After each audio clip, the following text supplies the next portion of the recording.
اعوذ باللہ من الشیطان الرجیم بسم اللہ الرحمن الرحیم الحمد للہ الذی لا یبلغ مدحتہ القائلون ولا یحصی نقماءہ العادون ولا یعدی حقہ المجتہدون الذی لیس لصفتہ حد محدود ولا نعت موجود ولا وقت معدود ولا أجل ممدود فطر الخلائق بقدرته ونشر الرياح برحمته الصلاة والسلام على الرسول المسدد المصطفى العمجد المحمود الأحمد سیدنا و مولانا و مولا الکونین جد الحسن والحسین عانی ابو القاسم محمد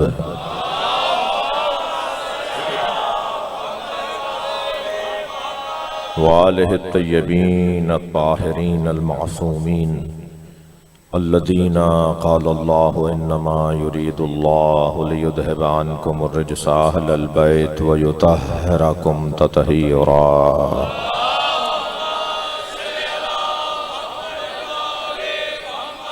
وَلَعْنَةُ اللَّهِ عَلَىٰ أَعْدَائِهِمْ أَجْمَعِينَ مِنْ يَوْمِ عَدَاوَتِهِمْ إِلَىٰ قِيَامِ يَوْمِ الدِّينِ أما بعد قال الحكيم في قرآن الكريم بسم الله الرحمن الرحيم وَاعْلَمُوا أَنَّمَا الْحَيَاةُ الدُّنْيَا لَعِبٌ وَلَهْوٌ وَزِينَةٌ وَتَفَاخُرٌ بَيْنَكُمْ وَتَكَاثُرٌ فِي الْأَمْوَالِ وَالْأَوْلَادِ صلوات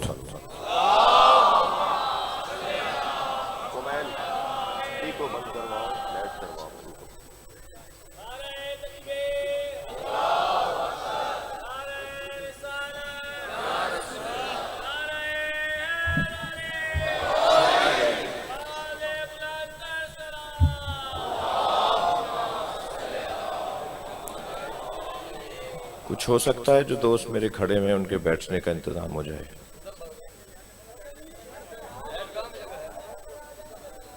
امام بارگاہ کے اندر بھی جگہ ہے، اگر جو یہاں بیٹھے ہیں وہ اندر آ جائیں تھوڑا سا تو جگہ بن جائے گی.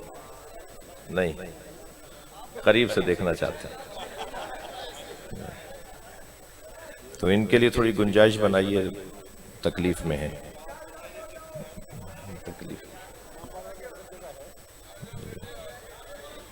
تھوڑا تھوڑا سے جگہ بنا لیجئے، بڑی عنایت ہوگی آپ کی.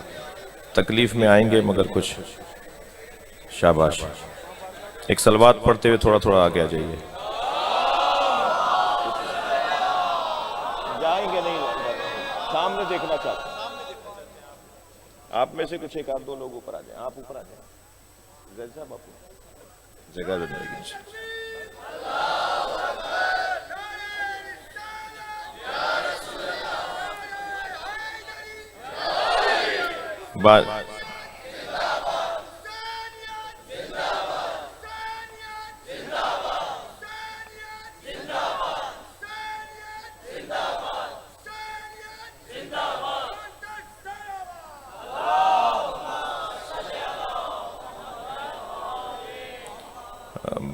بانی و متولی امام بارگاہ جناب کربلائی صاحب کی صحت کے لیے، آپ سب کی حاجات کی برابری کے لیے، ان تینوں نوجوانوں کی صحت و سلامتی، جن کا آج یہ رسم امام ضامن کی مجلس عزا ہے، ان کی جوانیوں کو اور ان کی زندگیوں کو امام ضامن کے حوالے کیا ہے.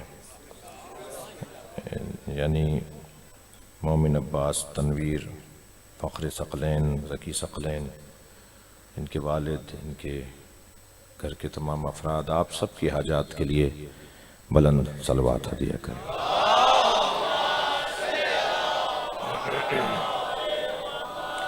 بزرگ تشریف فرمائے ہیں اور بعض دوست خاص طور پہ دور دور سے، بھاولپور سے کچھ میرے عزیز تشریف لائے ہیں مجلس سننے کے لیے. ملتان کے دور دراز سے علماء کرام تشریف فرمائے ہیں. آپ سب کی سلامتی کے لیے پھر ایک مرتبہ صلوات.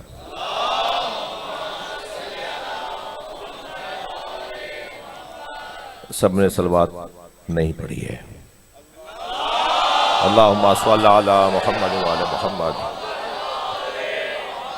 سورہ مبارکہ حدید ہے اور آیت اپنے اعتبار سے بڑا حسن رکھنے والی آیت ہے۔ میں سوچ رہا تھا کہ رسم امام ضامن کی مجلس ہے تو کون سی آیت کون سا مضمون لیا جائے، تو دل نے کیا کہ کچھ دیر جوانوں پر غور کرتے ہیں۔ وَاعْلَمُوا أَنَّمَا الْحَيَاةُ الدُّنْيَا لَعِبٌ وَلَهْوٌ وَزِينَةٌ وَتَفَاخُرٌ بَيْنَكُمْ وَتَكَاثُرٌ فِي الْأَمْوَالِ وَالْأَوْلَادِ۔ جان لو دنیا کی زندگی 3 مرحلوں پر مشتمل ہے۔ یہ حیات دنیاوی 3 مرحلوں پر مشتمل ہے۔ وَاعْلَمُوا أَنَّمَا الْحَيَاةُ الدُّنْيَا لَعِبٌ وَلَهْوٌ کھیل کود ہے، وَدِینَةٌ وَتَفَاخُرٌ بَيْنَكُمْ حسن و آرائش ہے، وَتَكَاثُرٌ فِي الْأَمْوَالِ وَالْأَوْلَادِ مال کا جمع کرنا اور اولاد پر کثرت کی بنیاد پر فخر کرنا کہ میرے 4 گبرو جوان ہیں۔ بعض ماں باپ تو کہتے ہیں میرے 4 بیٹے نہیں ہیں، میرے 4 بینک ہیں، میرے 4 بیٹے نہیں ہیں، میری 4 زمینیں ہیں۔ جی مال کی کثرت پر اور تعدد اولاد کے اوپر فخر کرنا، ان تینوں مزاجوں کو، یہ تو مزاج ہوئے نا، دنیاوی حیات یا کھیل کود ہے یا حسن و آرائش ہے یا اولاد پر اور مال کی کثرت کے اوپر فخر کرنا ہے، تو یہ تو مزاج ہے۔ اس مزاج کا نام بھی ہے کوئی، وہ جو کھیل کود ہے وَعَلَمُوا أَنَّمَا الْحَيَاةُ الدُّنْيَا لَعِبٌ وَلَهْوٌ اسے بچپن کہتے ہیں۔ یہ بچہ مجلس میں بھی آ کے بیٹھے گا نا تو اس کو مزاج میں تفریح ہی رہے گی۔ آج کا جدید نظام تعلیم دینے والا یہ کہتا ہے کہ ہم نے کوئی کارنامہ کر کے دکھایا ہے۔ کل کا بچہ اسکول روتے پیٹتے جاتا تھا اور آج کا بچہ اسکول نہ جائے تو روتا پیٹتا ہے۔ تو کیا بچہ بدل گیا یا اسکول بدلا ہے؟ کل کا بچہ اسے گود میں پہنچا کے آتے تھے، اسے کھینچ کے لے جا رہے ہوتے تھے، یہ منظر تھے، اور آج کا بچہ اگر اسکول نہ جائے تو روتا ہے۔ کیا ہوا ہے؟ اسکول بدلا ہے نا، اس لیے کہ کل اسکول کے اندر کھلونے نہیں تھے، کل اسکول کے اندر جھولے نہیں تھے، کل اسکول کے اندر اس کی تفریح کا انتظام نہیں تھا۔ آج اسکول ہے ہی تفریح۔ تنقید تو نہیں ہو گئی ہے، آج تو اسکول ہی تفریح ہے، یعنی الف کی ایک تصویر بنائی ہوئی ہے، بے کی تصویر بنائی ہوئی ہے، پے کی تصویر بنائی ہوئی ہے، کارٹون بنایا ہوا ہے جیم کا، ایک ٹوکری کے اندر سب کو بھر دیا ہے، سامنے چارٹ کے اوپر جڑی ہوئی تصویریں نظر آ رہی ہیں اور ٹوکری میں بگڑی ہوئی تصویریں نظر آ رہی ہیں، اور بچے سے کہتے ہیں کہ اسے دیکھتے رہو اور انہیں ڈھونڈتے رہو۔ آج کا جدید نظام تعلیم والا کہتا ہے کہ ہم نے کوئی ہنر کیا ہے۔ بھائی تم نے کوئی ہنر نہیں کیا، یہ کام تو اللہ کا پرانا ہے۔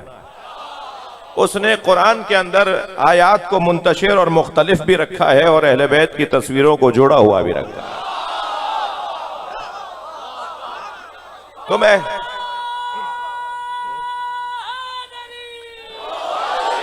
تم قرآن کی آیات کو دیکھتے رہو، اہل بیت کی تصویروں سے جوڑتے رہو۔ تو آج کا بچہ اسکول میں تفریح کرنے جا رہا ہوتا ہے، اسے کھیل کا ماحول دیا جاتا ہے، اس کے مزاج میں کھیلنا ہے، اس کے مزاج میں تفریح ہے۔ یہ اگر کسی بھی وجہ سے مجلس میں آ بھی جاتا ہے، ماں باپ لے آتے ہیں، ماحول لے آتا ہے، جی شاباش ملے گی، کچھ تبرک بھی مل جائے گا، کوئی مثال کے طور پہ فلاں دوست بھی وہاں مل جائے گا، تو یہاں بیٹھ کر بھی اس کا دماغ تفریح میں ہی لگا ہوا ہوتا ہے۔ تو میں بڑوں سے کہوں گا کہ خبردار، جب ان کی جوتیاں ہمارے پیروں میں نہیں آتی تو ان کی عقل ہماری عقل کے برابر کیسے ہوگی؟ تو ان سے ناراض ہونے کی ضرورت نہیں ہے، ان کا تو آ جانا ہی غنیمت ہے، اور انہیں اپنے ساتھ لے آئیے، اور اگر کچھ دیر بیٹھ کر یہ جانا بھی چاہیں تو جانے دیجئے۔ اتنی دیر آ کر بیٹھ جانا بھی انہیں کم سے کم اس مجلس سے یہ ملے گا کہ اس حلیے والا ہمارا عالم ہوتا ہے۔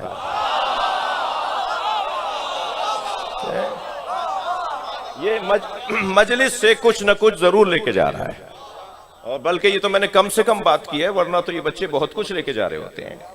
اور حتیٰ آج کا بچہ تو بہت کچھ سمجھ رہا ہوتا ہے، اور آج کا بچہ نہیں رہا. آج کے سوشل میڈیا نے اسے قبل از وقت جوان بنا دیا ہے. تو یہ خطرناک بات بھی ہے. تو یہ جو کھیلنے کا مزاج ہے نا، یہ کھیل میں بہت کچھ کر رہا ہوتا ہے. آپ اگر خستہ نہیں ہے، تھکے بھی نہیں ہیں، مجھ سے خفا نہیں ہے تو کچھ بات کرو. میری بیوی جناب زہرا سلام اللہ علیہا ارشاد فرماتی ہیں، انی احب من الصبیان خمسۃ خصال، مجھے بچوں کی 5 خصلتیں پسند ہیں. اور یہ 5 خصلتیں میں آپ کو بتانے جا رہا ہوں نا، یہ پورا مدرسہ اخلاق ہے. یہ 5 خصلتیں نہیں ہیں، یہ اخلاقیات کا پورا نصاب ہے. اگر ان 5 باتوں پر بھی میں اور آپ عمل کر لیں تو گویا اخلاقیات کا نصاب ہم نے مکمل کر لیا. اور یہ اخلاقیات کا نصاب مل رہا ہے بچوں سے. میری بھی خوش قسمتی ہے، اس وقت بچوں کی تعداد خاصی ہے. یہ بہت غور سے، اس طرف والے بچے تو مسلسل مجھے بڑی غور سے سن رہے ہیں، یہ والے بھی بڑی توجہ سے دیکھ رہے ہیں. تو میں تھوڑی دیر ان کے ساتھ رہنا چاہتا ہوں. بی بی فرما رہی ہے مجھے بچوں کی 5 خصلتیں پسند ہیں. الاول انہم الباکون، پہلی خصلت صفت مجھے بچوں کی یہ اچھی لگتی ہے کہ یہ روتے زیادہ ہیں. ذرا غور فرمائیں گے عزیزو. جی ہمارے ہاں تو بچہ زیادہ رو رہا ہو تو مولانا کے پاس لے جاتے ہیں کہ دعا دم کروا کے آ جاؤ، ذرا کوئی پھونک لگوا کے آ جاؤ، اور پھر ڈاکٹر کے پاس لے جاتی ہیں. میں بیمار رونے والے بچوں کی بات نہیں کر رہا. جو بیمار رونے والے بچے ہیں ان کو تو ڈاکٹر کو دکھانا ہے. لیکن بچہ جلدی، اچھا آپ نے دیکھا ہے کہ بچے اور عورتیں جلدی روتی ہیں، بات میں رو پڑتے ہیں. سن رہی ہیں مجھے یا نہیں؟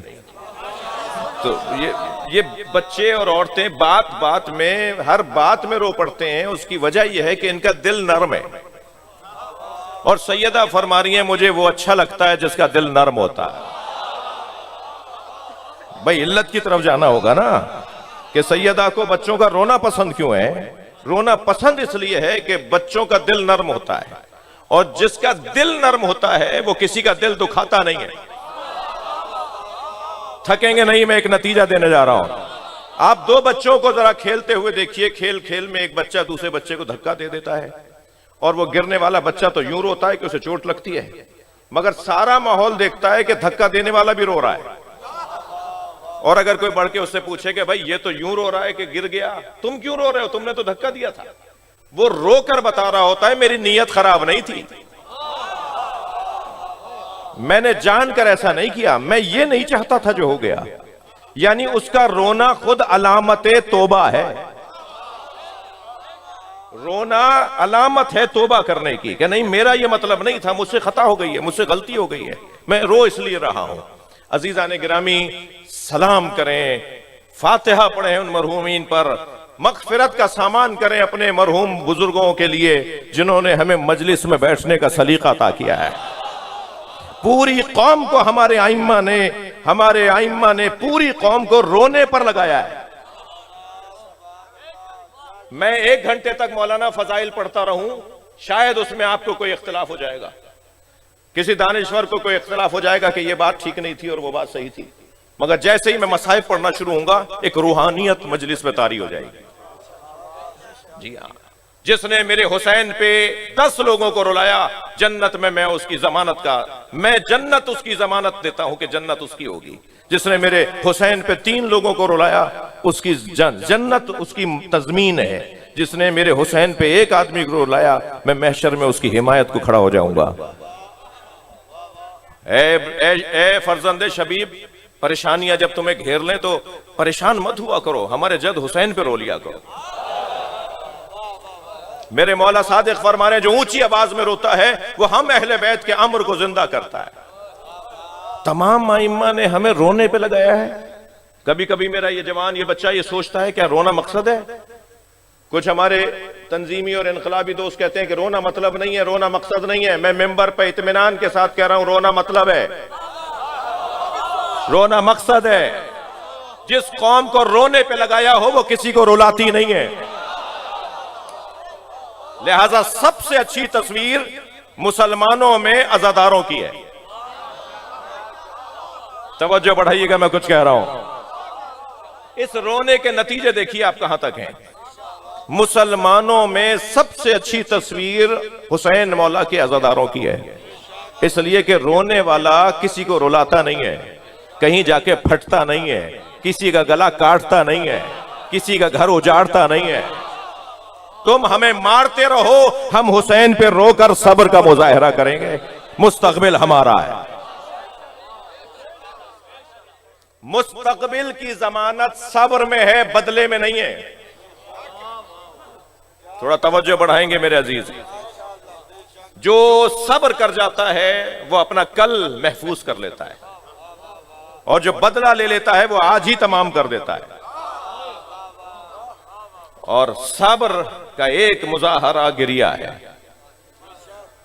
میرے ساتھ گزری ہے بھائی، بعض ذاکرین اور خطبہ کے بھی اس طرح کی مثالیں ہیں مگر میرے اپنے ساتھ یہ بات گزری ہے کہ میں ایک ایئرپورٹ پہ اترا، کسی یورپین علاقے کا ایئرپورٹ تھا، اور آپ کو پتا ہے کہ میں اسی حلیے میں رہتا ہوں، جس حلیے میں آپ کے سامنے بیٹھا ہوں اسی حلیے میں رہتا ہوں۔ تو 50 دفعہ ایسا ہوا ہے کہ برابر والے آپ شیعہ مولوی ہیں، آپ سے سوال کر لوں جہاز میں، ایئرپورٹ پہ، کہیں آتے جاتے، تو میں کہتا ہوں بھائی میں پہن کے اس لیے پھر رہا ہوں کہ آپ سوال کر لیں۔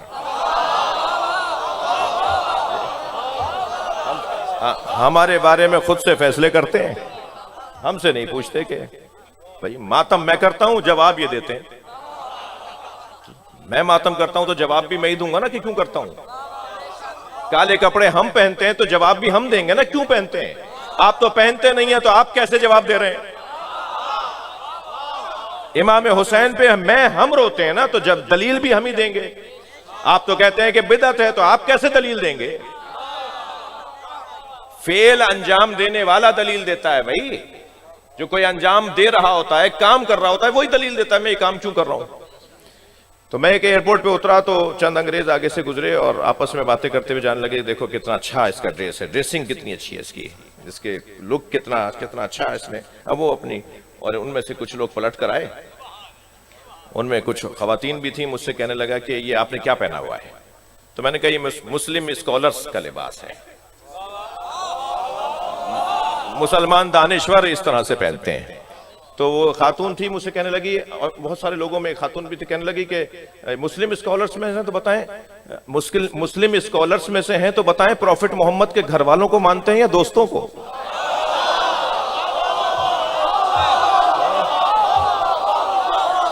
میں نے کہا ہم پروفٹ محمد کے دوستوں کا احترام کرتے ہیں، اطاعت گھر والوں کی کرتے ہیں۔ صلوات پڑھ لیں محمد و آل محمد۔ جی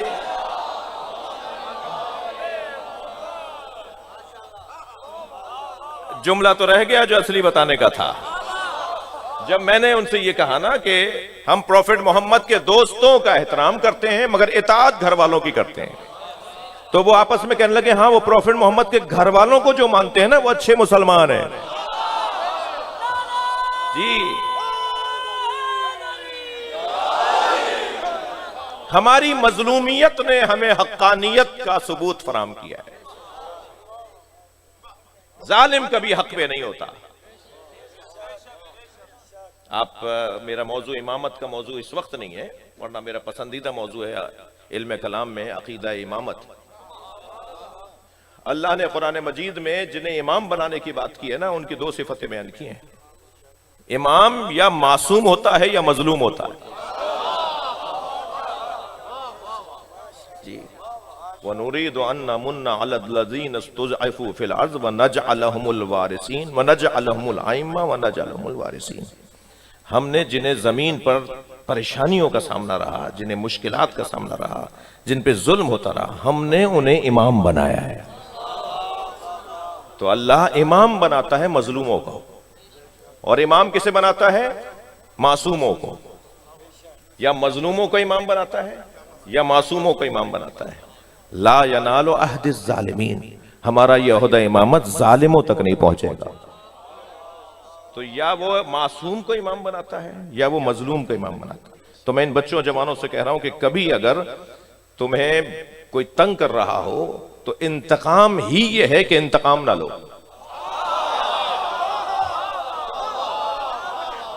تھک رہے ہیں آپ میری باتوں سے؟ مزہ دیکھنا اس کا، پھر ذائقہ دیکھنا کہ ذائقہ کیا آئے گا۔ سب سے بڑا انتقام یہ ہے کہ انتقام نہ لیا جائے. وقت گزر جاتا ہے ایک جیسا نہیں رہتا بھائی، مگر کل اس کا ہوتا ہے جو مظلوم ہے. مجھے اور آپ کو اللہ کا دگنا شکر کرنا چاہیے، اوروں سے زیادہ کرنا چاہیے، اس لیے کہ ہم وہ ہیں کہ جن کا مستقبل اچھا ہے. اللہ نے ہمارے مستقبل کو اچھا بنایا ہے. ہمارا مستقبل اچھا ہے اس لیے کہ امام مہدی ہمارے ہیں، کل ہمارا ہے، آئندہ ہمارا ہے.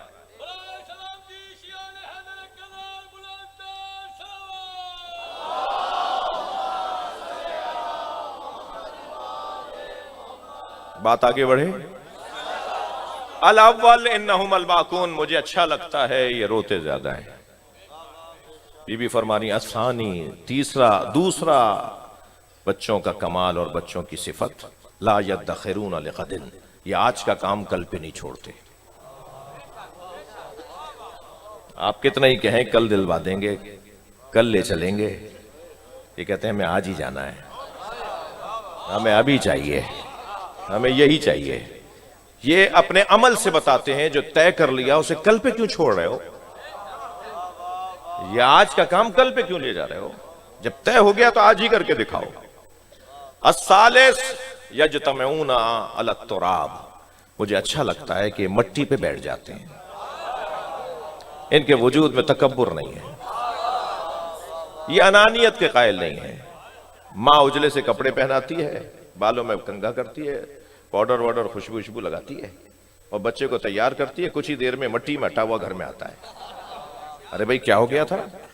کہنے باہر گئے تھے، وہ سارے بھائی کھیل رہے تھے، سارے بچے کھیل رہے تھے، ہم بھی، وہ بجری پڑی ہوئی تھی برابر والوں کا گھر بن رہا ہے، تو ہم بھی اس کے اوپر بیٹھ گئے اور کپڑے سارے مٹی میں ہو گئے. تو اماں کہتی ہے میں نے تو تمہیں اتنے اچھے کپڑے پہنائے تھے، تم نے مٹی پہ جا کے کیوں بیٹھ گئے؟ تو اب بچے سے کہنا فضول ہے، اس لیے کہ اس کے مزاج میں خاکساری ہے، اس کے مزاج میں تواضع ہے. یقین جانیے عزیزو، اللہ متکبروں کو پسند نہیں کرتا. مجھے میری قسمت اچھی ہے کہ جوانوں کی تعداد زیادہ ہے، میں ان سے پیار سے، محبت سے، اپنائیت سے، میں ان سے اپنا بچہ بھائی بیٹا سمجھ کے بات کر رہا ہوں کہ طے کرو کہ تکبر نہیں کرنا. اپنے ذہن کی لغت سے ایک جملہ نکال دو جو اس وقت بہت زیادہ بڑھتا جا رہا ہے، اور وہ جملہ ہے مجھے نہیں جانتے میں کون ہوں. یہاں اسکاؤٹ کا جوان چیکنگ کر رہا ہے بیچارہ، صبح سے شام تک، بڑی مجلسوں میں تو وہ صبح سے شام تک اٹھک بیٹھک کرتا ہے، باڈی سرچ کر رہا ہوتا ہے آنے والوں کی جی، اور وہ اسے تو کوئی چائے پانی بھی نہیں پوچھتا، اس کا منہ خشک ہو رہا ہوتا ہے، اس کا بلڈ پریشر لو ہو رہا ہوتا ہے. بعض بچے تو گر پڑتے ہیں صبح سے شام بڑی مجلسوں میں، اسکاؤٹس کے جوان، ان کے ساتھ کوئی خاص محبت کا اظہار بھی نہیں ہو رہا ہوتا، اور جب وہ چیک کرنے کے لیے آگے بڑھتا ہے تو کہتا ہے مجھے نہیں جانتے میں کون ہوں. ارے بھائی اس کا تو شکریہ ادا کرو، یہ اپنی ڈیوٹی کر رہا ہے، تم الٹا اس سے کہہ رہے ہو مجھے نہیں جانتے میں کون ہوں. اب اگر کسی پولیس مین نے، کسی اہلکار نے، کسی گارڈ نے، کسی محافظ نے پوچھ لیا آپ کون ہیں، شناختی کارڈ دکھائیے، تو اسے کہتے ہیں مجھے نہیں جانتے میں کون ہوں. اگر کوئی حفاظتی ادارے کا اہلکار ڈیوٹی کر رہا ہے تو ہمیں تو خوش ہونا چاہیے پاکستان میں کوئی ڈیوٹی بھی کرتا ہے.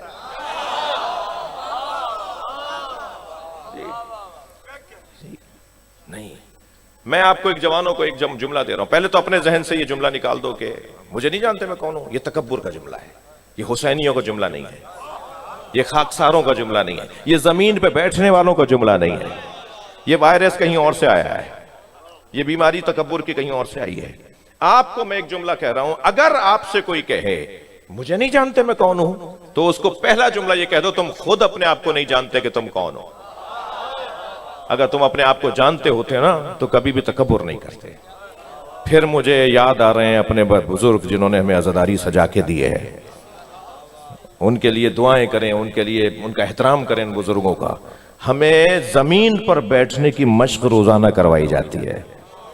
یہ کارپیٹ اگر یہ اپنے بچے کی شادی میں ہمیں اس پہ بٹھا دیتے نا تو ہم نہیں بیٹھتے، لیکن مجلس عزا کے کارپیٹ پہ بیٹھ گئے. جی ہم کسی کے گھر بھی جوتے اتار کے نہیں جاتے بھائی. پاکستان میں کچھ بڑے لوگ ہیں، پیر صاحبان ہیں، جن کے ہاں جوتے اتار کے ان کے مرید اندر جاتے ہیں. ہم کسی کے گھر جوتے اتار کے نہیں جاتے، مگر حسین کے گھر جوتے اتار کے آتے ہیں. ہم سب جوتیاں اتارے بیٹھے ہیں نا، مجھے ہاں نہ کے جی گردن ہلائیے تھوڑی سی، ہم سب جوتیاں اتار کے مجلس میں بیٹھے ہیں نا، مولا علی نے جوتیوں کا نام دنیا رکھا ہے، ہم اپنی دنیا باہر چھوڑ کر آتے ہیں۔ صلوات پڑھ لیں محمد و آل محمد۔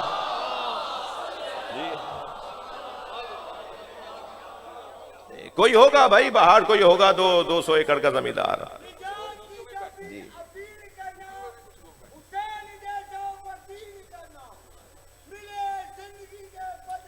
سبحان اللہ۔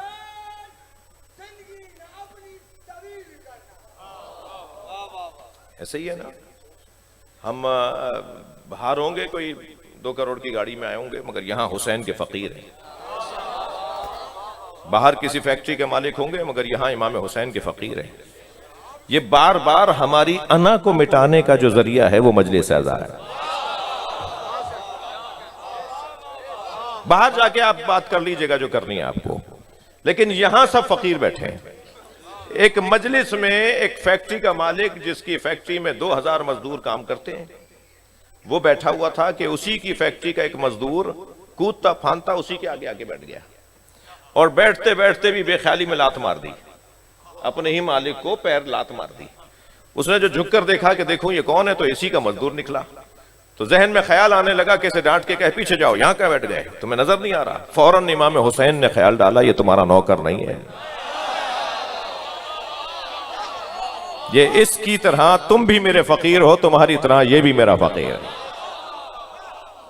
یہ خاکساری، یہ تواضع، یہ بچوں میں جو پائی جاتی ہے وہ ہمیں مشق کروائی جا رہی ہے مجلس اعزا میں۔ الثالث یجتمعون علی التراب، الرابع یعمرون ثم یخربون۔ مٹی کے کھلونے بناتے ہیں، گھروندے بناتے ہیں، چھوٹے چھوٹے گھر بناتے ہیں، گاڑیاں بناتے ہیں مٹی سے، چیزیں بناتے ہیں مٹی سے، اور اس کے بعد جب دل بھر جاتا ہے تو لات مار کے توڑ دیتے ہیں۔ مجھے اچھا لگتا ہے، بی بی فرما رہی ہے مجھے اچھا لگتا ہے، بچے مٹی کے کھلونے بنا کر کھیلنے کے بعد انہیں لات مار کے توڑ دیتے ہیں۔ ممکن ہے کوئی کہے مولانا بات تو بڑی اچھی کر رہے تھے مگر سمجھ میں یوں نہیں آئی کہ آج تو الیکٹرانک کھلونوں کا زمانہ ہے، آج بچے مٹی کے کھلونے سے نہیں کھیلتے۔ تو بھائی بچہ بدلا یا کھلونا؟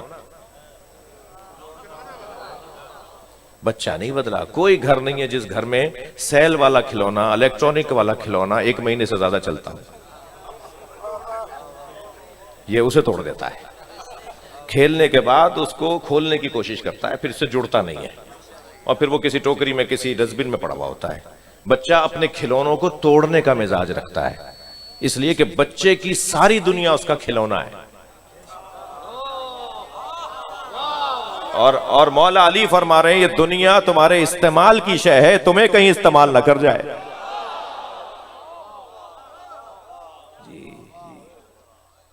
اور 5ویں صفت تو کیا کہنا، ابھی بھی فرماتی ہیں 5 الخامس یختصمون بغیر حقد۔ تھکے ہوئے تو نہیں ہیں آپ؟ مجھ سے آپ مطمئن ہیں بات آگے بڑھے؟ بی بی فرما رہی ہیں یختصمون بغیر حقد، یہ لڑتے ہیں مگر دلوں میں کینہ نہیں رکھتے۔ ان میں لڑائیاں ہوتی ہیں مگر دوبارہ بیٹھ جاتے ہیں، بڑے لڑ لیتے ہیں آپس میں بچوں کی وجہ سے۔ چاچا تایا نے مرنا جینا اٹھا لیا جن بچوں کی وجہ سے وہ دوبارہ کھیل رہے تھے۔ ارے بھئی تمہاری وجہ سے تو مرنا جینا اٹھا کے آ گئے، تم دوبارہ کھیل رہے ہو۔ یہ بچے اپنے عمل سے بتاتے ہیں کہ ہم لڑے تھے مگر کینہ پرور نہیں ہے، دوستی ہو گئی۔ عزیزوں ہماری قوم کی کچھ کمزوریاں ضمناً بیان ہو گئی ہیں، صلوات پڑھ لیں محمد و آل محمد۔ اس سے بلند صلوات ہدیہ کر دیں نبی اور آل نبی۔ یہ جتنے جوان بیٹھے ہیں، یہ تینوں جوان جن کو امام ضامن باندھا، جتنے اور جوان بیٹھے ہیں، ان سب کی جوانیوں کی سلامتی کے لیے بلند صلوات پڑھ دیں۔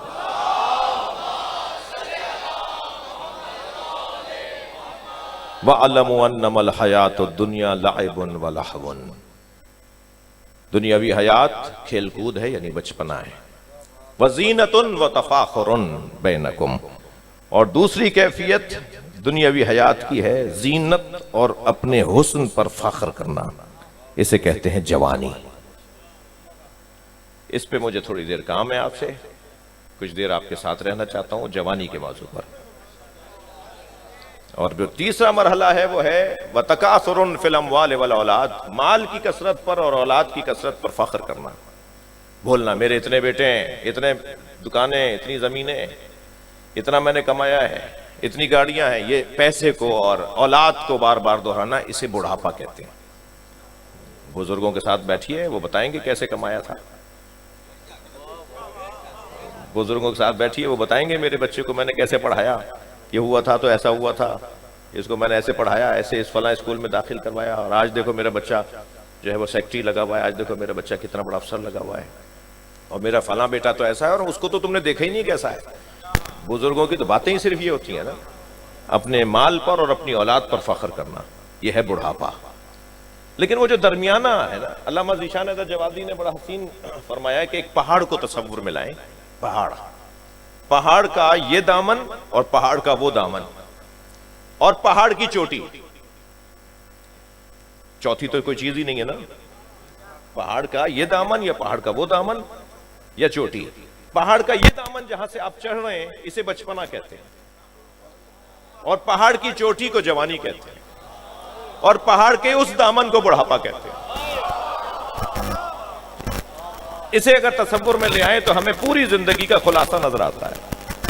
وہ جو پہاڑ کی چوٹی پہ کھڑا ہوا ہے نا، وہ ہے جوان، جسے بچپنے سے یہاں تک آنے کے مسائل سے بھی آگاہی ہے، اور وہاں جا کے اب سمجھ میں آ رہا ہے کہ بڑھاپا کیسے ہوگا. لہٰذا وہ بڑھاپا بھی اپنا دیکھ رہا ہوتا ہے، اور بچپنے کے تجربات بھی اس کے سامنے ہوتے ہیں، بڑھاپے میں آنے والے خطرات بھی اس کے سامنے آ رہے ہوتے ہیں. مگر جوان کو عزت یہ حاصل ہے کہ یہ بالکل پہاڑ کی چوٹی پہ کھڑا ہے، یعنی اس کو بلند رکھا ہے اللہ نے. کچھ دیر کے لیے بزرگ ذرا برداشت فرمائیں گے مجھے. جوان کو پہاڑ کی چوٹی پہ اللہ نے رکھا ہے. کیا یہ پہاڑ کی چوٹی نہیں ہے کہ شریعت مکمل جس سے بات کرتی ہو وہ جوان؟ بچے تو بات ہی نہیں کرتی بچے سے. اللہ بچے سے بولتا ہی نہیں ہے نماز پڑھو، اللہ بچے سے بولتا ہی نہیں ہے روزہ رکھو. یہ تو والدین کی تربیت ہے کہ نابالغ بچوں سے روزہ رکھوا لیتے ہیں، نمازیں پڑھوا لیتے ہیں، مگر نہ کریں. اگر ایسا تو کوئی گناہ نہیں ہے نا ان کا.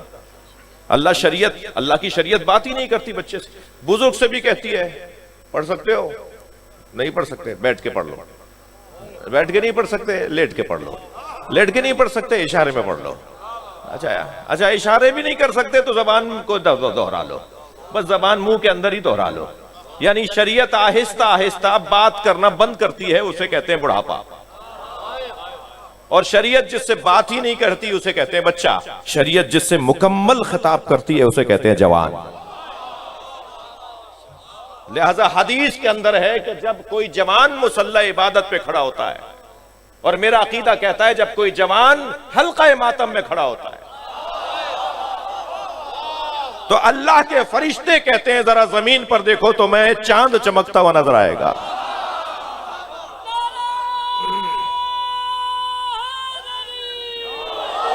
یہ مصلی عبادت میں اور امام حسین کے ذکر میں جو جوان نظر آتا ہے اس پہ عرش کے فرشتے فخر کر رہے ہوتے ہیں. یعنی عرش والوں کو زمین پہ چمکتا ہوا ستارہ اور چاند اگر کوئی نظر آتا ہے تو وہ جوان ہے جو جوانیوں کے باوجود اللہ کی عبادت میں مصروف ہوتا ہے. مکمل خطاب ہے جوان کے ساتھ. اب جوان کی صفت کیا بیان کی ہے؟ اب بھائی یہ میں نے مضمون سوچ لیا ہے، برداشت کیجئے آپ مجھے. جوان کی جو صفت قرآن مجید نے بیان کی ہے وہ ہے وَزِینَةٌ وَتَفَاخُرٌ بَيْنَكُمْ. یہ حسن بین بھی ہے اور حسن آرا بھی ہے. تھوڑا سا ساتھ دیجئے گا میرا. جوان یعنی حسن بین، جوان یعنی حسن آرا. حسن بینی کے لیے آئینہ چاہیے ہوتا ہے، حسن آرائی کے لیے غیر چاہیے ہوتا ہے جو دیکھ کر تعریف کرے. یعنی لفظوں کو یوں کہوں کہ حسن بینی کے لیے کوئی اور نہیں چاہیے، آئینہ چاہیے. سب سے زیادہ آئینے کے سامنے کھڑے ہونے کا جو دور ہے وہ جوانی ہے. سب سے زیادہ جو آئینے کے سامنے کھڑا ہوتا ہے وہ جوان کھڑا ہوتا ہے. دھیمے سے دھیرے سے کہتا ہوں کہ کچھ بوڑھے ہونے کے بعد بھی بھول جاتے ہیں کہ وہ بوڑھے ہیں اور آئینہ چھوڑ ہی نہیں رہے ہوتے. تو جوانی یعنی حسن بینی. آئینے کے سامنے آتے جاتے رہے بھائی ابھی تو دیکھ لیا تھا، اچھے لگ رہے ہو بھائی، کتنی دفعہ کہہ دیں، مگر پھر بار بار آئینے کے سامنے کھڑا ہو گیا، پھر دوبارہ کنگھی، پھر دوبارہ پرفیوم، پھر دوبارہ اپنے آپ کو دیکھنا. یہ اپنے آپ کو دیکھ دیکھ کے خوش ہو رہا ہوتا ہے. جی اور اللہ کا بھی کیا کہنا کہ بد سے بدصورت جس کی ناک موٹی ہے، آنکھیں چندی ہیں، چہرہ اس کا توے جیسا ہے، وہ بھی آئینے کے سامنے کھڑے ہو کے کہتا ہے انہوں نے فلاں کی ناک دیکھی ہے، انہوں نے فلاں کی آنکھیں دیکھی ہیں، یہ جو میرے اوپر تبصرے کرتے ہیں انہوں نے فلاں کو دیکھا ہے۔ یہ اللہ کا کرم ہے کہ ہر بدصورت کو بھی اس نے مطمئن بنایا ہے۔ یعنی آپ کو دنیا میں کوئی نہیں ملے گا جو یہ کہتا ہو کہ میں بدصورت ہوں۔ جیسے دنیا بدصورت کہتی ہے، وہ خود خوبصورت ہے۔ کیا خوبصورتی چہرے کی ہے یا من کی ہے؟ یہ من کی خوبصورتی اسے مطمئن بناتی ہے، کبھی اپنی برائی نہیں کرے گا اپنے آپ سے۔ جی کچھ ملکوں میں یہ بیماری آئی ہے ناک چھوٹی کروانے کے لیے، ہاں ناک پتلی کروانے کے لیے آپریشن کرواتے ہیں، ناک کی ہڈی کٹواتے ہیں، اور وہاں بیماریاں طرح طرح کی آ رہی ہیں جہاں یہ ایسا ہو رہا ہے۔ وہ ناک کی ہڈی چھوٹی کروانے کے لیے معلوم ہے ان کا چہرہ ہی بگڑنا شروع ہو گیا۔ جی یہ اللہ نے جس کی آنکھ کان ناک جیسی بنائی ہے نا، اس کے چہرے کے مطابق بنائی ہے بھائی۔ اگر آپ بیلنس بگاڑیں گے تو اور چیزیں خراب ہوں گی، آپ ایک چیز کو ٹھیک کریں گے 4 چیزیں خراب ہو جائیں گی۔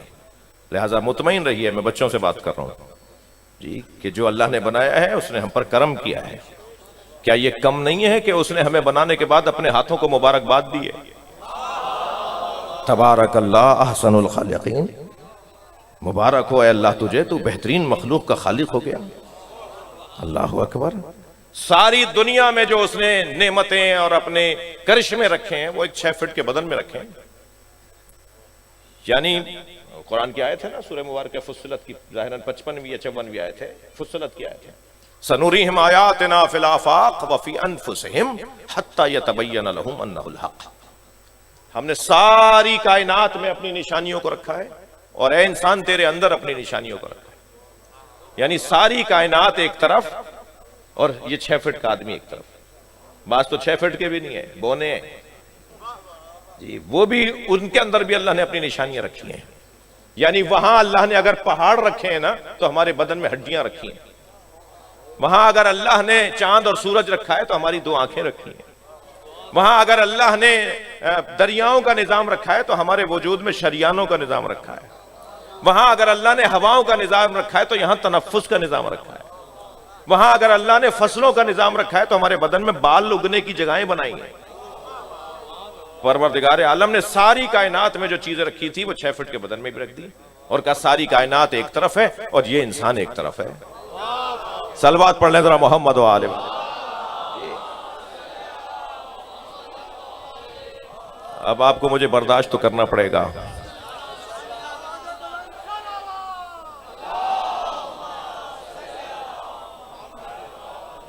جی بعض دوستوں کو تو اٹھ کے جانے کی بھی جگہ نہیں ملے گی، تو بات پوری سنیں گے میری جی۔ تو یہ انسان یہ اپنے آپ کو آئینے میں دیکھ رہا ہوتا ہے اور خوش ہو رہا ہوتا ہے۔ اس کی خوشی، اس کا بار بار دیکھنا بھی تسبیح ہے۔ البتہ ہر چیز کا افراط برا ہے بھائی، کہیں ایسا نہ ہو یہ بات سن کے آج کہیں کہ مولانا میں روزانہ 2 دفعہ دیکھتا تھا، اب آپ سے سن کے جا رہا ہوں 6 دفعہ دیکھوں گا اپنے آپ کو۔ وہ اماں کہیں گی لو بھائی یہ کیا مجلس مولانا پڑھی ہے، یہ کیا پڑھ کے چلے گئے، یہ کون تھے جو ایسی باتیں کر کے چلے گئے؟ تو نہیں، آئینہ حسن بینی ہے، حسن بینی ہے۔ ہم جب اپنے حسن کو دیکھتے ہیں تو ہمیں آئینے کی ضرورت ہے، اور آئینہ بنتا ہے 2 چیزوں سے، ایک جلا سے بنتا ہے، ایک کثیف مادے سے بنتا ہے۔ اگر صرف شیشہ ہوگا تو ادھر والا مجھے دیکھ لے گا، میں اپنے آپ کو نہیں دیکھ پاؤں گا۔ اس شیشے کے ساتھ ایک مادہ بھی ہوتا ہے، ایک کثیف مادہ بھی ہوتا ہے جو اس کے ساتھ جوڑا جاتا ہے تاکہ آئینے میں دیکھنے والے اپنے آپ کو دیکھ لے، اس طرف والا اسے نہ دیکھے۔ 2 چیزوں سے حسن بینی کا وسیلہ بنتا ہے جسے آئینہ کہتے ہیں۔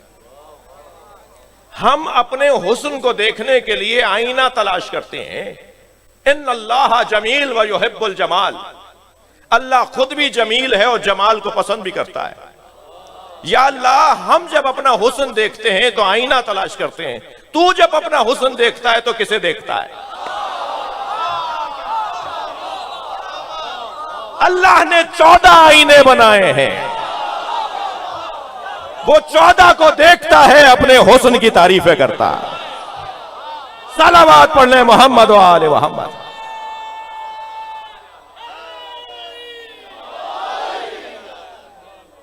یہ 14 اللہ کے آئینے ہیں۔ میرے بچوں جوانوں، جملہ پورا سمجھنے کی کوشش کرنا۔ آپ ایک کمرے میں کھڑے ہو جائیں، وسط میں کھڑے ہو جائیں اور چاروں طرف 14 آئینے لگا دیں اور 14 جگہ آپ نظر آ رہے ہو۔ آپ 14 ہیں یا ایک؟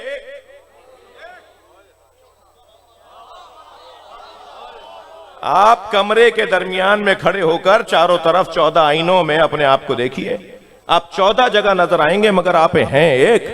اب سمجھ میں آ رہا ہے کہ وحدہ لا شریک بھی صحیح ہے اور چہردہ معصومین بھی صحیح ہے۔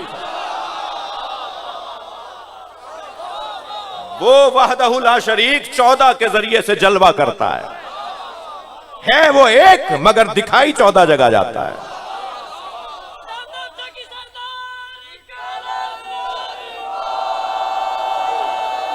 بھائی ملتان کا باذوق مجمع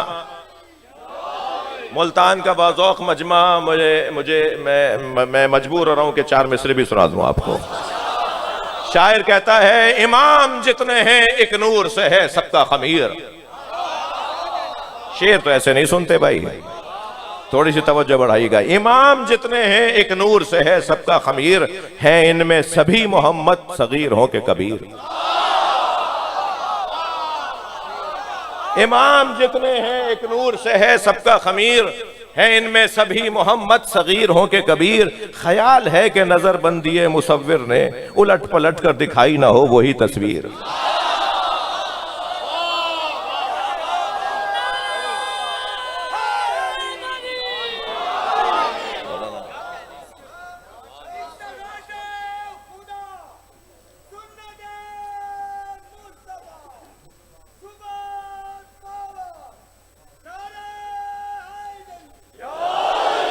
بھائی وقت میرے پاس تنگ ہوتا جا رہا ہے مگر ان کے پاس محبت اور عقیدت تو کم نہیں ہے نا، تو یہ تو ہمارے ہاں کی تہذیب کا حصہ ہے۔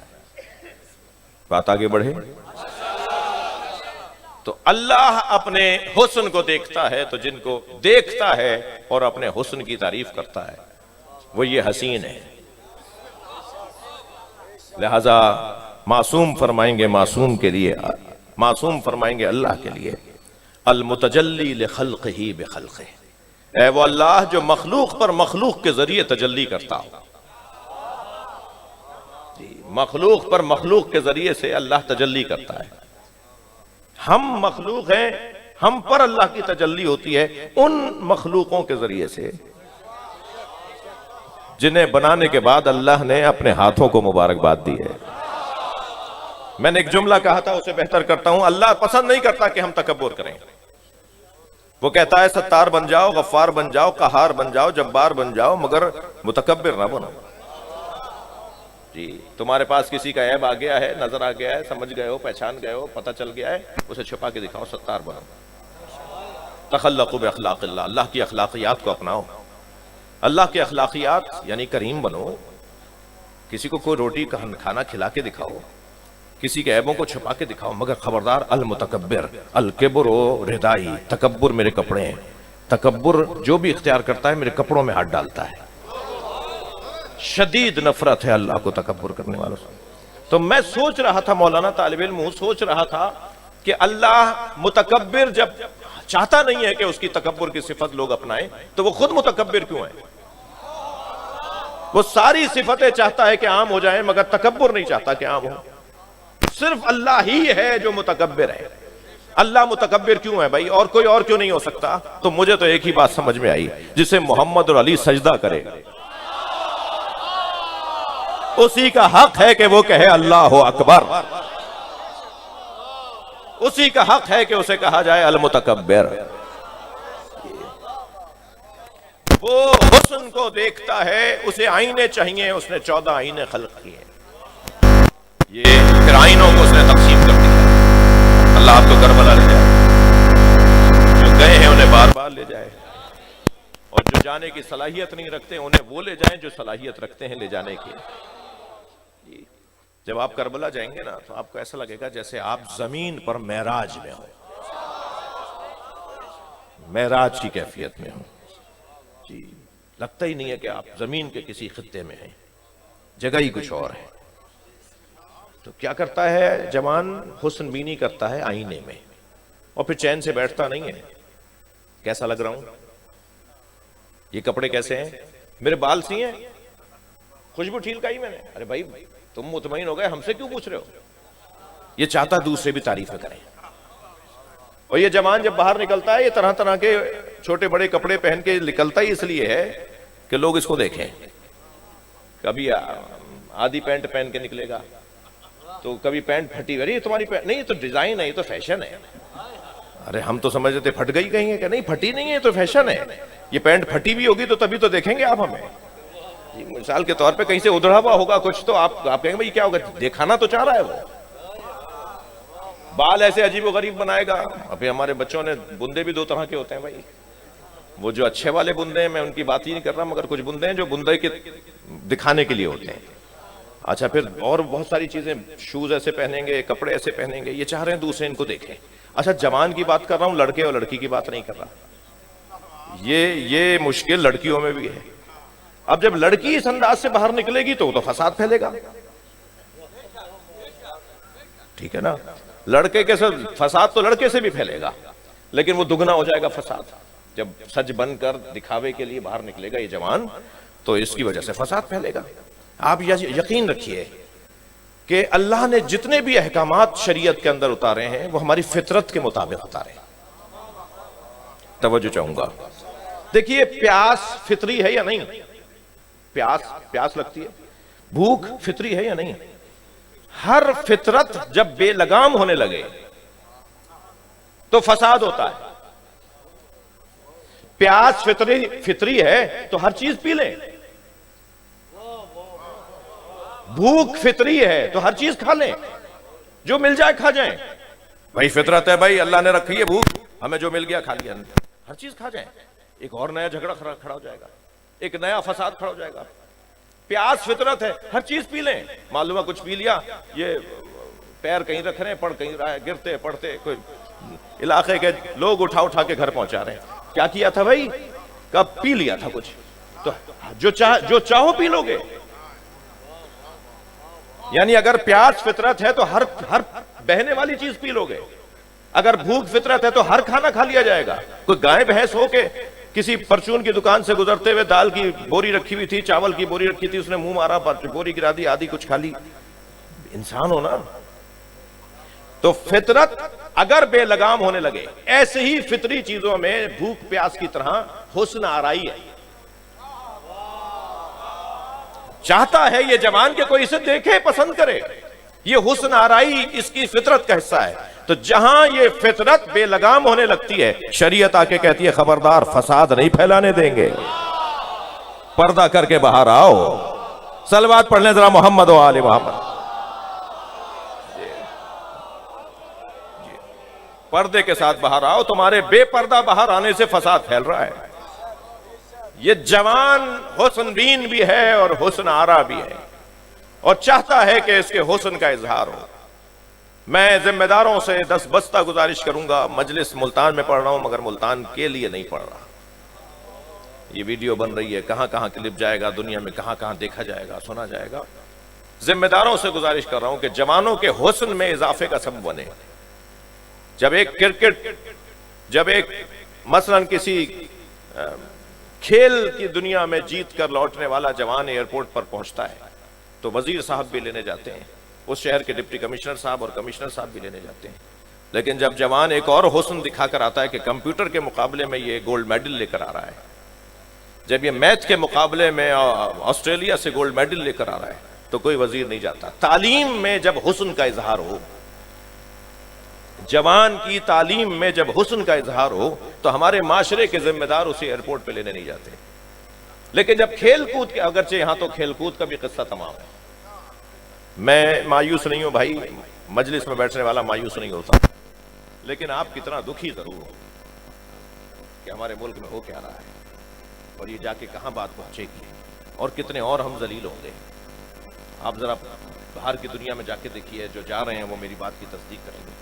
جب پاکستانی پاسپورٹ دیکھتے ہیں نا امیگریشن والے، تو سائڈ میں کھڑا کر دیتے ہیں، زیادہ چیکنگ ہوگی، سارے بیگ کھلوا لیں گے، ذلیل کریں گے، باقاعدہ پاکستانی ہیں۔ ہمارے ملک کے ذمہ داروں نے ہمیں شہریوں کو بھی ذلیل کر دیا ہے. کہیں عزت نہیں ہے آپ کی دنیا کے اندر. جب بڑوں کی عزت نہیں ہے تو خود بخود شہریوں کی بھی عزت نہیں.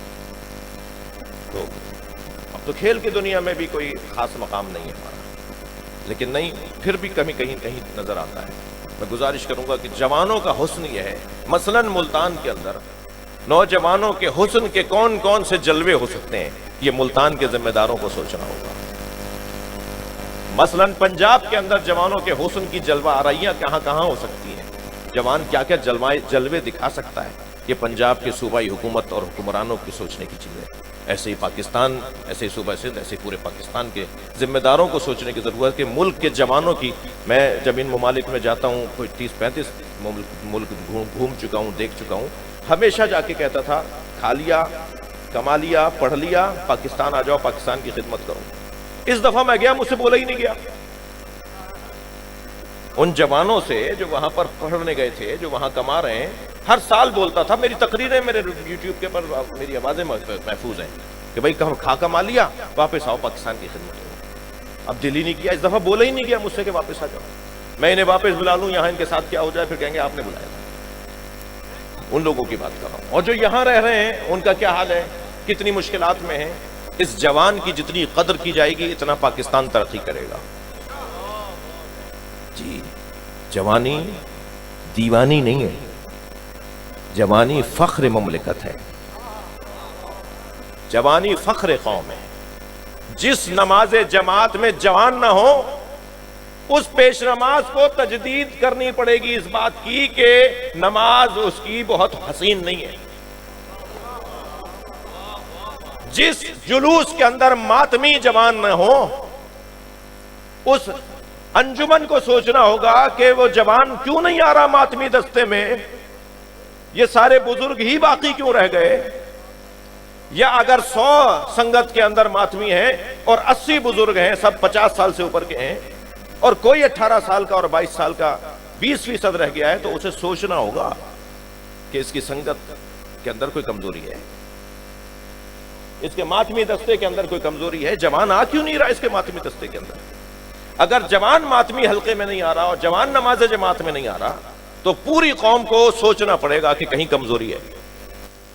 میں کیوں بتاؤں، مجھے کیا پتا، میں کمزوریاں بتانے نہیں آیا ہوں. وہ خود سوچے گا، وہ علاقے کا بندہ خود سوچے کہ کمزوری کیا ہے. اور جس قوم کے اندر ہر جگہ جوان آگے کھڑا ہو، آپ سمجھیں اس قوم کی ترقی محفوظ ہے. میں ہاتھ چھوڑ کر بزرگوں سے کہوں گا، شخصیات سے کہوں گا، اللہ کربلائی صاحب کی صحت اور سلامتی کو محفوظ کرے، کہ جوانوں کے حوالے کیجئے کام. آہستہ آہستہ اپنے ٹرسٹ اور انجمن کے اندر عہدیدار جوان بنائیے. یہ غلطی ضرور کریں گے مگر خیانت نہیں کریں گے. غلطی کریں گے آپ سے سیکھ لیں گے، خیانت یوں نہیں کریں گے. پاک دل ہیں، من ان کا صاف ہے، ذہن ان کا صاف ہے. جوانوں کو امام ضامن باندھا ہے، فزیکلی تو 2-3 لوگوں کو باندھا ہے، مگر اپنے خطاب میں آپ سب کو امام ضامن باندھ رہا ہوں. حضرت علی اکبر کی جوانی کا صدقہ تمہاری جوانیاں محفوظ رہیں. چلیے میرے ساتھ کربلا جائیے. حسین مولا کے ساتھ چند ہی تو بزرگ تھے، باقی تو سب جوان تھے. حضرت عباس کی عمر مبارک 34 سال ہے، این جوانی ہوتی ہے 34 سال. حضرت علی اکبر تو 18 سال کے ہیں نا، حضرت قاسم تو 11 یا 13 سال کے ہیں. زہیر قین، حبیب ابن مظاہر، مسلم ابن اوسجا، آپ گنیے ذرا 10 سے زیادہ آپ بتائیے جو 80 سالوں کے عمر کے تھے کربلا میں امام حسین کے ساتھ. 10 سے زیادہ نہیں ہوں گے نام جو 80 سالوں کے تھے. سب جوان تھے یا نوجوان تھے یا جوان تھے. حسین مولا نے ہر جوان کا لاشا خود اٹھایا ہے. اگر میں یوں کہہ دوں کہ ان جوانوں میں سب سے بڑا جوان تو خود حسین ہے، اجر و کمل اللہ. جس کا 6 مہینے کا بچہ کربلا میں ہو وہ ظاہری طور پر بھی تو جوان ہوگا. کربلا کے میدان میں 56 سال کی عمر ہے امام حسین کی. آپ سائنسی اعتبار سے اگر بات کریں، ظاہر ہے ہر طرح کے لوگ مجلس میں ہوتے ہیں، سب کی تسلی کی بات ہونی چاہیے. 56 سال کی عمر ہے امام حسین کی. مگر جو 56 سال کی عمر رکھتا ہے نا، وہ ظہر سے عصر تک بوڑھا ہو گیا تھا. چند لمحوں میں امام حسین کے بال سفید ہوئے تھے. آپ کی آوازیں بلند ہو رہی ہیں، آپ کی آنکھوں میں آنسو آ گئے ہیں. چلیے میرے ساتھ کربلا کے تصور میں آ جائیے. حسین مولا نے صبح سے عصر تک لاشیں بہت اٹھائے. اے رونے والو، ہر لاشا خود اٹھایا. بلکہ اگر کسی نے بڑھ کر کہا نا یہ غلام کا لاشا ہے، تو کہتے تھے میرے مہمان کا لاشا ہے، کہیں محبت بدنام نہ ہو جائے. امام نے ہر لاشا خود اٹھایا. جب حر کے بیٹے علی ابن حر نے اپنے بابا کو سلام آخر کیا، سوچ سکتے ہیں کہ ایک جوان بیٹا باپ کو پکارے تو باپ کتنی جلدی جائے گا، کتنی جلدی حر پہنچے ہوں گے اپنے بیٹے کے لاشے پر. سنیں گے کیا دیکھا، حسین پہلے سے موجود ہے. اور حر کے بیٹے کا لاشا امام حسین نے اپنی آغوش میں اٹھایا ہوا ہے. تو حر نے بڑھ کر کہا مولا یہ غلام زادہ ہے، اس کا لاشا میں خود اٹھاؤں گا. تو فرمایا حر جوان کی میت باپ نہیں اٹھاتا. اجرکم اللہ، اجرکم اللہ. جنہیں رونا آ رہا ہے، جن کے مذہب میں رونا جائز ہے، وہ تکلف کر کے نہ روئیں. 2-3 جملے کہوں گا. حر جوان کی میت باپ نہیں اٹھاتا. سلام ہو حسین کی غربت پر. جب علی اکبر کا لاشا اٹھا رہے تھے تو کوئی نہیں تھا جو بڑھ کر کہتا کہ جوان کی میت باپ نہیں اٹھاتا. سنیں گے عزادارو، برابر سے جناب زینب کے سلام کی آواز آئی. اب جو امام حسین نے مڑ کر دیکھا تو جناب زینب کھڑی ہیں. بھائی یہ لاشا زینب اٹھائے گی. واحد لاشا ہے کربلا کے میدان میں جو جناب زینب نے امام حسین کے ساتھ اٹھایا ہے. رو لیے، گریہ ہو گیا، آوازیں بلند ہو گئی، مجلس ہو گئی ہے. عزادارو 4 لاشوں پہ حسین بہت روئے. سنیں گے 4 لاشوں کے نام سن لیجئے، میں اپنے بیان اپنے خطاب کو مکمل کروں. جس لاشے پر امام کی آنکھوں سے آنسو رکے نہیں، ان میں 4 لاشیں ایسے ہیں جو آج میں اگر بولوں گا تو آپ کی آنکھوں میں آنسو اتر آئے گا. پہلا لاشا قاسم کا لاشا ہے، پامال بھتیجے کا لاشا. اجرکم اللہ، اجرکم اللہ. جو جہاں بیٹھا ہے اپنی آواز کو آزاد کرے. بلند آواز سے رونے والوں کو امام صادق دعا دیتے ہیں. لاشا اٹھا تو لیا امام حسین نے، مگر پامال لاشا ہے، گھوڑوں کی سموں سے پامال لاشا ہے. امام نے لاشا لا کے گنج شہیدہ میں رکھ دیا. مگر منظر بڑا عجیب تھا. ساری بیویاں وہاں موجود تھیں مگر اس بچے کی ماں نظر نہیں آئی.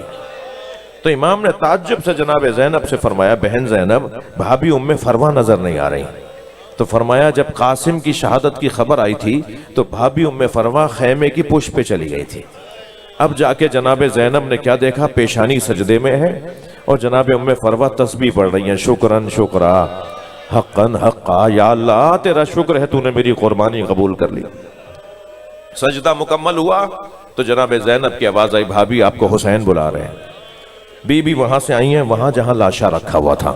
اپنے بچے کا پامال لاشا دیکھتی رہیں، بڑے اطمینان اور حوصلے کے ساتھ امام حسین کی طرف دیکھا اور دیکھ کے فرمایا اے آقا حسین، مجھے قاسم کا خون بھرا کرتا چاہیے. ہاں، امام حسین نے نہیں پوچھا کہ بھابی اس کرتے کا کیا کریں گی جو کرتا گھوڑوں کے سموں سے چاک چاک ہو گیا، تار تار ہو گیا، خون بھرا کرتا ہے، اس کا کیا کریں گی. مگر ماں مانگ رہی تھی نا. امام حسین نے کچھ ہی دیر میں خون بھرا کرتا، وہ تار تار کرتا جناب ام فروہ کو دے دیا. بی بی نے اسے خیمے میں لے جا کے رکھ دیا. عصر عاشور خیمے لوٹے. 11 محرم کو قافلہ کوفہ گیا. کوفے سے شام گیا، شام میں اسیر رہا. اسیری سے رہائی ملی تو تبرکات واپس آئے. کچھ زیورات آئے، کچھ چادریں آئیں، کچھ کرتے آئے، ایک جھولے کی جلی ہوئی لکڑیاں آئیں. اللہ اکبر، عجیب عجیب منظر تھا جب شام کے زندان میں تبرکات واپس آئے. ہر ایک بیوی نے اپنی اپنی گٹھڑی اٹھائی ہوئی تھی. جناب ام فروہ نے گٹھڑی سینے سے لگائی ہوئی تھی. یہ قافلہ شام سے کربلا آیا، کربلا سے مدینہ گیا. جب مدینہ پہنچی نا تو بار بار کہنے لگی میرا اونٹ جنت البقیع لے جاؤ. بی بی ام فروا بار بار فرماتی ہے میرا اونٹ جنت البقیع لے جاؤ۔ اب بی بی ام فروا کا اونٹ جب جنت البقیع پہنچا نا، قبر امام حسن کے برابر بیٹھی، گٹھڑی کھولی، خون بھرا کرتا نکالا، قبر امام حسن پہ پھیلا دیا، اے میرے والی تمہارے بچے کی نشانی لائی ہوں۔ قاسم نے وفاداری کا حق ادا کر دیا، اجرکم اللہ اجرکم اللہ۔ گریہ ہو گیا، مجلس ہو گئی۔ دوسرا لاشا جس پر امام بہت روئے ہیں، صرف نام لے رہا ہوں، وہ لاشا عباس کا لاشا، اپنے بھائی کا لاشا نہر کے کنارے چھوڑ کر آ گئے، مڑ مڑ کر بھائی کا لاشا دیکھتے رہے۔ حسین بہت روئے حضرت عباس کے لاشے پر۔ تیسرے لاشے کا نام سنیں گے، وہ لاشا علی اکبر کا لاشا۔ بچے کے سینے سے برچھی کا پھل نکالا، آواز دی ہے نانا آئیے اپنے ساتھ ابراہیم کو بلائیے، میں بھی اپنا اسماعیل ذبح کر رہا ہوں، یا اللہ مجھ سے میری قربانی کو قبول کر لے۔ چوتھے لاشے کا نام سنیں گے، وہ لاشا چھوٹا بہت تھا مگر رونے والوں حسین سے اٹھتا نہیں تھا، کبھی آگے جاتے تھے انا للہ، کبھی الٹے پیر واپس آتے تھے۔ اسی کیفیت میں امام حسین تھے کہ خیمے سے پردہ ہٹا، سامنے کیا دیکھا، سکینہ کھڑی ہیں۔ بی بی جانتی تھیں کہ بابا میرے بھائی کو پانی پلانے لے کے گئے ہیں، اور سارے بچوں کو بار بار تسلی دے رہی تھیں، سب سے چھوٹا ہے نا اس لیے لے کر گئے ہیں، جب وہ پی کر آ جائے گا تو ہمیں لے کے جائیں گے۔ لیکن جب سامنے دیکھا کہ بھائی کے اوپر بابا نے چادر ڈالی ہوئی ہے، ابا سے ڈھانپا ہوا ہے، اور جناب سکینہ نے دیکھا جو کچھ دیر پہلے تک تڑپ رہا تھا وہ آرام سے بابا کی گود میں سو رہا ہے، گریہ ہو گیا ہے۔ مجھے صرف ایک حاشیہ اور لینے دیجئے۔ 2-3 سال پہلے 6 محرم کو ایک جوان نے آ کر مجھ سے کہا مولانا میں مچھلی خرید کے لایا ہوں۔ میں نے اپنی بڑی بہن سے کہا باجی مجھے مچھلی تل دو، تو دادی بیٹھی ہوئی تھی تخت کے اوپر، آواز دی، مجھے آواز دے کر کہنے لگی بیٹا محرم میں مچھلی نہیں کھاتے۔ تو میں نے دادی سے کہا دادی حلال خدا حلال محمد قیامت تک حلال ہے، محرم اور ربیع الاول کا کیا مسئلہ ہے، ربیع الاول میں جائز اور محرم میں ناجائز؟ تو دادی کہنے لگی ہاں بیٹا تم ہماری بات کہاں مانو گے، آج کے جوان ہو ہماری بات کہاں مانو گے، جاؤ جا کے مولانا سے پوچھاؤ۔ تو مولانا دادی نے مجھے آپ کے پاس بھیجا ہے، میں آج 6 محرم میں مچھلی کھا لوں؟ تو جب وہ بول رہا تھا تو میں رو رہا تھا، تو میں نے روتے ہوئے اسے کہا میں اتنا بڑا عالم نہیں ہوں، مجھے اس کا جواب نہیں آتا، تم دادی کی بات مان لو۔ کہنے لگا کیا مطلب ہے، مچھلی کھاؤں یا نہیں کھاؤں؟ میں نے کہا نہیں دادی کی بات مان لو۔ کہنے لگا مولانا سمجھائیں مجھے۔ میں نے کہا بیٹا مولا حسین نے علی اصغر کے تڑپنے کو مچھلی کے تڑپنے سے تعبیر کیا ہے، اما ترونا کیفا یتلظا، دیکھ نہیں رہے میرا بچہ مچھلی کی طرح منہ کھولتا ہے، منہ بند کرتا ہے۔ اجرکم اللہ اجرکم اللہ۔ جب جناب سکینہ نے دیکھا نا کہ بابا بھائی کو لائے ہیں اور بھائی بابا کی گود میں چین سے سو رہا ہے، تو دور سے آواز دے کر کہا بابا میں بھی پیاسی ہوں مجھے بھی لے جائیے۔ اب امام کیا بتائیں کیسا پانی پلایا ہے، بچی کی آواز پر خیمے سے پھر پردہ ہٹا۔ اب سامنے کیا دیکھا، جناب رباب کھڑی ہیں۔ ایک ماں کو آتے ہوئے دیکھا تو سوال کر دیا امام حسین نے، رباب بتاؤ میں کون ہوں؟ اپنی زوجہ سے پوچھ رہے میں کون ہوں۔ جناب رباب آتے آتے فرمان لگی آپ میرے امام ہیں، آپ حجت خدا ہیں، آپ اللہ کے ولی ہیں، آپ میرے امام ہیں۔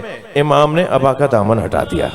ایک ماں نے خون میں لت پت بچہ دیکھا، ننھے ننھے لبوں پہ لب رکھ دیے اور ایک مرثیہ بھرا جملہ کہا، یا بنیا مثلو کا ینہر، اے میرے لال عرب تو دودھ پیتا اونٹنی کا بچہ بھی نہر نہیں کرتا، کیا تجھ جیسوں کو نہر کیا جاتا ہے؟